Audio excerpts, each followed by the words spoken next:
বিগত 54 বছরে যাদের পাঠানো রেমিটেন্সে বাংলাদেশের ইকোনমি সচল, তাদেরকে যথাযথ মূল্যায়ন করা হয়নি। বাংলাদেশে আজকে আমাদের যে অর্থনীতি, আমাদের যে ইকোনমি, এই অর্থনীতি যে দুটি চাকার উপরে দাঁড়িয়ে আছে, তার মধ্যে অন্যতম একটি চাকা হচ্ছে আমাদের প্রবাসীদের পাঠানো রেমিটেন্স, আরেকটি চাকা হচ্ছে আমাদের গার্মেন্টস। এই দুটো চাকা আমাদের বাংলাদেশের অর্থনীতির গাড়িটি সচল রেখেছে। কিন্তু অত্যন্ত দুঃখের এবং পরিতাপের বিষয়, বিগত 54 বছরে যাদের পাঠানো রেমিটেন্সে বাংলাদেশের ইকোনমি সচল, তাদেরকে যথাযথ মূল্যায়ন করা হয়নি।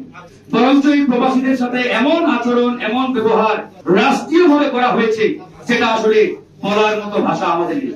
আমরা বিগত সময়ে হাজার হাজার প্রবাসী আমাদের কাছে কান্না জড়িত কণ্ঠে বলেছে, এখনো বলে যাচ্ছে যে ভাই, এয়ারপোর্টে আমাদের সাথে কুত্তা বিড়ালের মতো আচরণ করা হয়।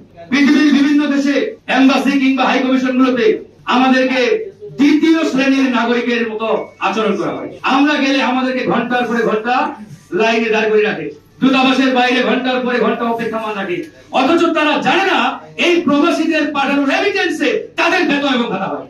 এভাবে এই রাষ্ট্রটাকে বিগত 54 বছর যে সকল রাজনৈতিক দল ক্ষমতায় ছিল, তারা কুক্ষিগত করে দিয়েছিল।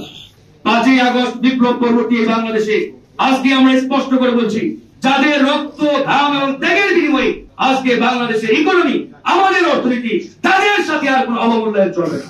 তাদেরকে যথাযথ মূল্যায়ন করতে হবে। তাদের যে প্রাপ্য সম্মান, যে মর্যাদা, এটা অবশ্যই নিশ্চিত করতে হবে।